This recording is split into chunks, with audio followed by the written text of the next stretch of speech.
What's up mga kasang? At yun no, for today's video mag-update muna ako dahil kailangan nating mag-update at kailangan ko mag-post ng video. Ayun no, kahit may mga pinagdadaanan tayo ngayon, kailangan pa rin talaga natin.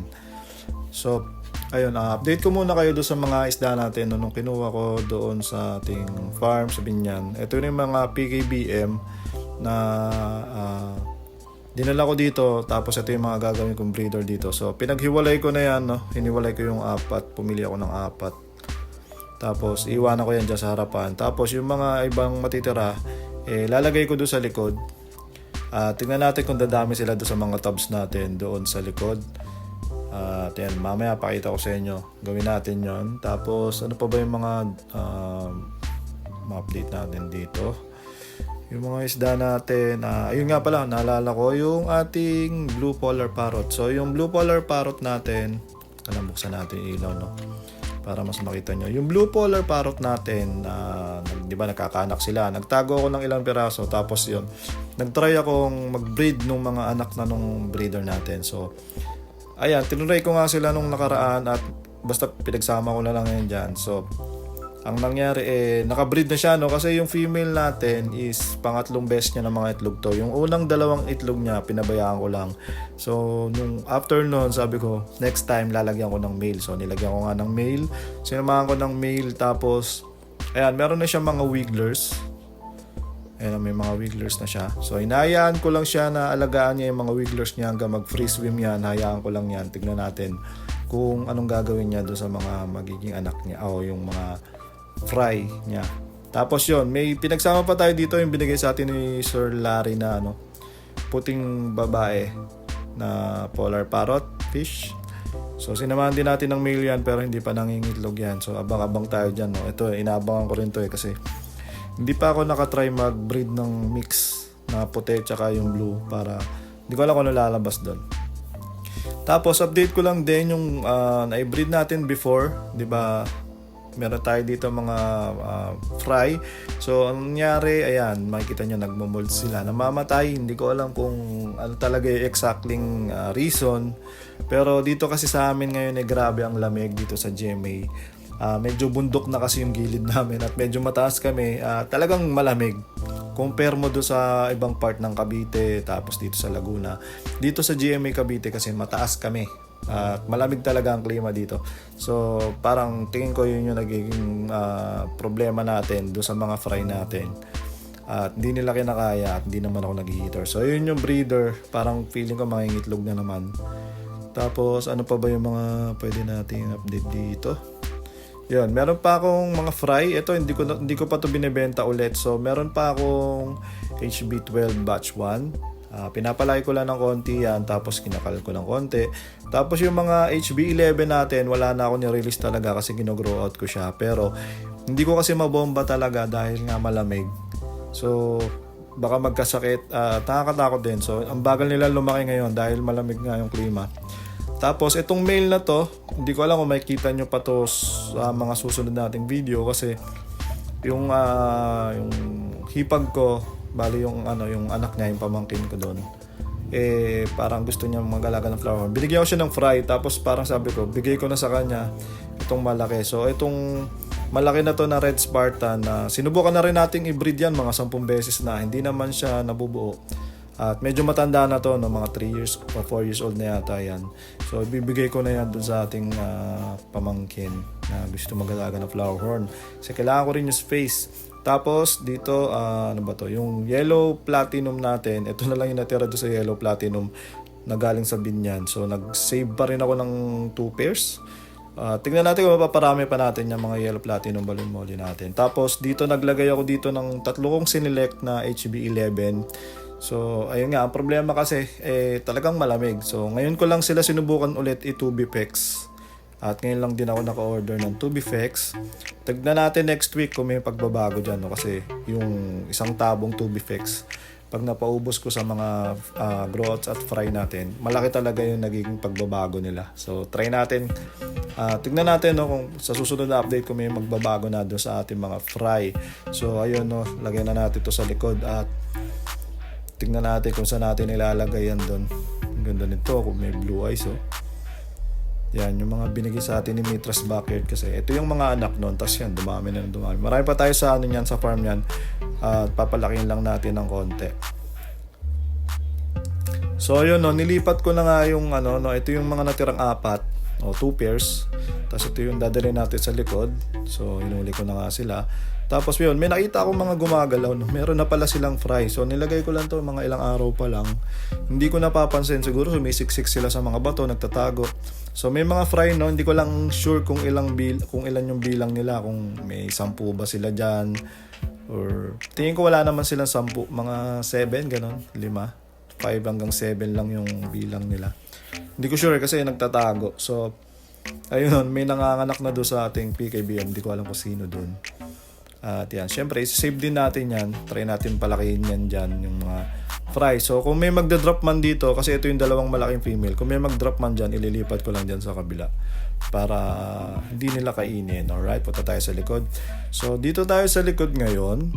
Medyo matagal ko itong hindi na ipakita at napabayaan ko rin talaga itong likuran natin. So, natuyo na yung tubig dun sa ating isang pond, no? Dahil nabutas na yan.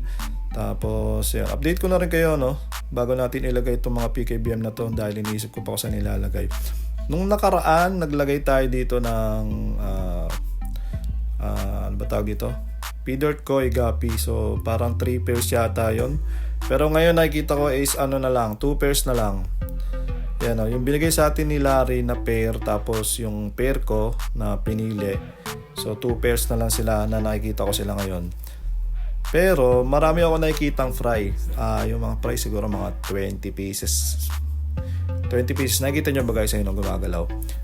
May nag-drop eh. Hindi ko lang alam kung yun yung bigay sa akin ni Larry o yun yung sa akin. Pero sa tingin ko yung bigay sa atin yan. Kasi medyo malaki na yung female nun. So nag-drop dito ngayon at ayun, subukan natin paramihin ulit at piliin na nating maigi yung mga ilalabas. Kasi sa farm ako naglagay niyan. So bara-bara kasi doon, bahala na, no? Bahala na kung ano yung makuha, kung ano yung mag-breed. Mas iba kasi pag sa bahay nagbe-breed. Mas nakikita natin, mas nakokontrol natin kung ano yung pagtatapatin natin ng breeding.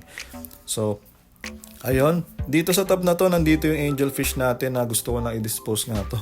So hindi pwede dyan ilagay yung PKBM. Ang option natin, itong bilog, tsaka itong isa na to na meron pa siyang guppies dyan. Siguro parang 2 guppy na lang nakita ko dyan. Ayan, no? So ikakal na natin yan. Ano to RDSS, pero ikakal na natin yan.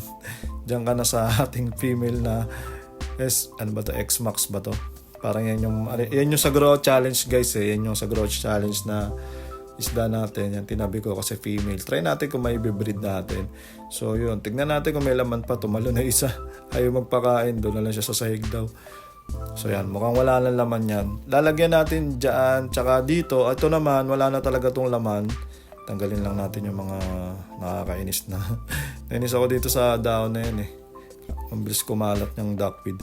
So, ang problema ko dito is yung yung hair algae. Yan, yung mga lumot na ganyan, ang napakahaba, di ba? So, kailangan ko tanggalin. Unti-unti natin tanggalin yan, no? Kasi pag pwede sumabit dyan yung fry, kung sakaling magkaroon ng fry yung ating mga balloon mollies, PKBM, pwedeng sumabit dito yan at mamatay. So, tanggalin natin. Medyo pangit din kasi tignan. Pero magandang filter to. Itong kinukuha natin na to guys, ilalagay ko to sa overhead natin. Magandang filter yan, kapalit ng filter wool na yung filter wool na kulay puti. Yan, sinasama ko siya doon. Ang ganda niyan pag mag-filter talaga na milinaw. So ayun, medyo lumabo lang yung tubig pero malinis naman yan. At pag-select tayo dito sa sa mga to ng 3 siguro, no? Maglagay tayo ng trio dyan. Trio, ayan, meron na akong 2 female. To lang tayo ng male. So 7 10 pieces to lahat. 14 yan eh, kasama yung nandun sa harapan, 14. So hindi mo ko dun yung 4. Dito naman lalagay ko yung 3. So may matitira pang 7. Ayan, ito male ba to? Kung makita eh. Ayan, male nga. Ayan, male. So dyan yung trio. Tapos ito, lalagay na natin lahat dito. Yan. Sana dumami kayo dyan. Sana maging healthy kayo dyan. At titignan-tignan na natin syempre yan araw-araw. Hindi na natin pwede pabayaan yan. PKBM na yan guys eh. Pabayaan pa ba natin yan? PKBM na yan. Yung dati kasi yung mga RDSS medyo tinamad ako. Medyo tinamad ako kasi pumangit na yung lumalabas. Kaya pinabayaan ko na lang din. Alright. Update ko muna din kayo dito sa ating flower horn. So ito yung ating Metal Storm. Dami ng inanak nito guys. 4 na batch na. Tapos ito naman yung female natin na KZZ na hindi ko alam kung ano strain. So nagbreed tayo noong nakaraan at nag-wigglers yun. At ito na yung nangyari dun sa ating wigglers. Ayan, nakikita nyo ba? Wala kayong makita, di ba? Meron mga free swim pero mangilan-ngilan lang.